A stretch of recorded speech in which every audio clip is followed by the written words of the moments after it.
ரிசுக்குள்ளே இவ்வளோ டேலண்டா? ஓ my God, கடக்கிற ரிசு, நீ சமையல் இறங்காத வரைக்கும் தான், இறங்குனா பின்ற செம. அந்த அரோமா ஸ்மெல்லு வேற level. Oh my God. Hi hello அஸ்ஸலாமு அலைக்கும் வணக்கம், வெல்கம் டு Rjcornor. இன்னைக்கு என்ன நம்ம ரிசு அப்படி பண்ணிட்டாங்கன்னு பார்க்குறீங்களா? எனக்கு இவ்வளோ இது தேவையில்லை, இருந்தாலும் ஒரு சீனு. எஸ், இன்னைக்கு வந்துட்டு சேமியா பிரியாணி தான் நம்ம ரிசு நமக்காக பண்ணி காட்ட போகிறாங்க. ஸோ அதனால தான் இவ்வளோ பில்டப் பண்ணிட்டு இருக்காங்க. இது ஜஸ்ட் பிகினிங் மட்டும்தாங்க. இன்னும் வீடியோக்குள்ளே போய் பாருங்கள் அவங்க என்னென்ன பண்ண போகிறாங்க அப்படின்னு. இன்றைக்கி நாங்கள் வந்து காலையில் பிரேக்ஃபாஸ்ட் என்ன பண்ணுறோம் அப்படின்னா பிரியாணி, வெஜ் பிரியாணி பண்ணுறோம். சேமியா வெஜ் பிரியாணி. ஓகே, பாருங்க மக்களே, வெங்காயம் போட்டுருக்கேன், போட போகிறேன். ஓகே,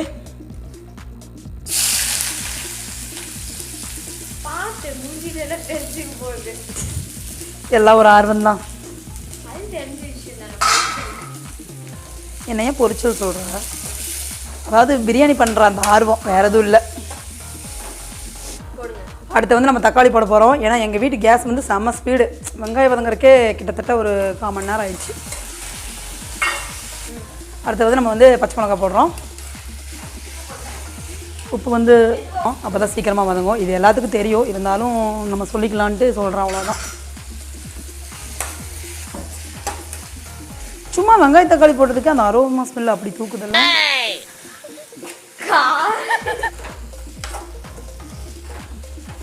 ஆனால் ஒன்று, இதில் வெங்காயம் போட்டுட்டு நீங்கள் கடைக்கு மார்க்கெட் போயிட்டு வந்துட்டு அதுக்கப்புறமா நீங்கள் தக்காளி போட்டுக்கலாம். ரொம்ப ஸ்லோ வட்ட. அடுத்து வந்து இஞ்சி பூண்டு பேஸ்ட் போடுறோம். ஓகே,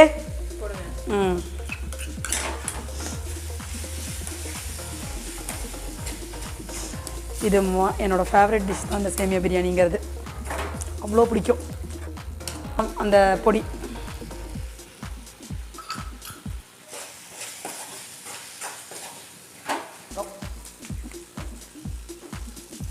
இன்றைக்கி வந்து நம்ம வந்து என்ன சொல்கிறது, நான்வெஜ்ஜில் பண்ணல, வெஜ்ஜில் தான் பண்ணுறோம். ஓகே, நான்வெஜ் சாப்பிட்டு சாப்பிட்டு போர் அடிச்சு போச்சு.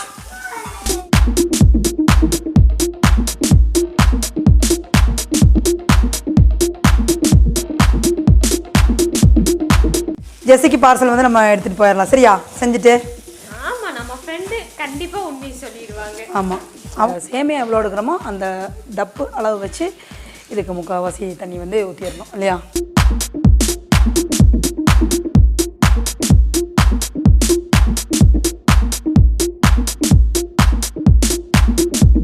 நம்ம சமையல் பண்ணுற ஆர்வத்தில் மறந்துட்டேன். ஸோ வந்து நம்ம இப்போ போடுறோம். ஓகே,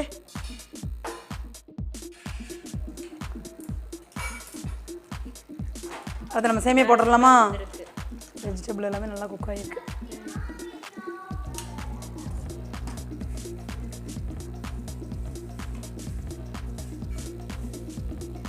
ஓகே, அடுத்தது சேமியா போட்டோம், நல்லா கலர் ஏறலாம்.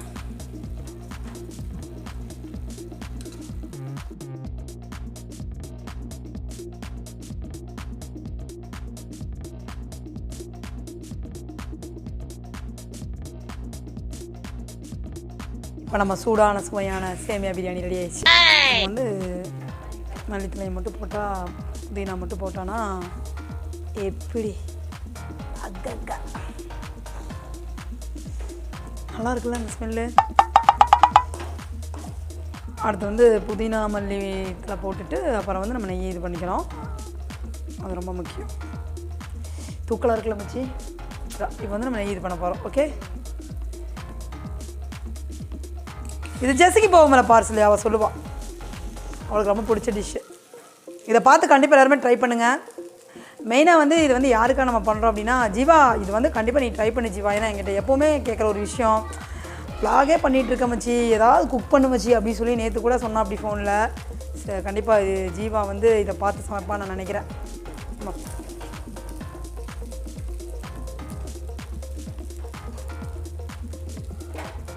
சேமியா பிரியாணி ரெடி.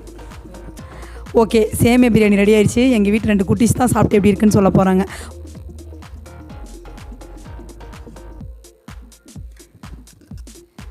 சேமியா பிரியாணி வேற லெவல். சேமியா பிரியாணி வேற லெவல். நீங்களும் இதெல்லாம் ட்ரை பண்ணி பாருங்க. சூப்பராக இருந்துச்சு மாருக்கு சூப்பராக இருந்துச்சு மாஸ். லைக் பண்ணுங்க, ஷேர் பண்ணுங்க, மறக்காம சப்ஸ்கிரைப் பண்ணுங்க. பிரியாணி அடி புடி. நீங்களும் உங்கள் வீட்டில் ட்ரை பண்ணுங்க.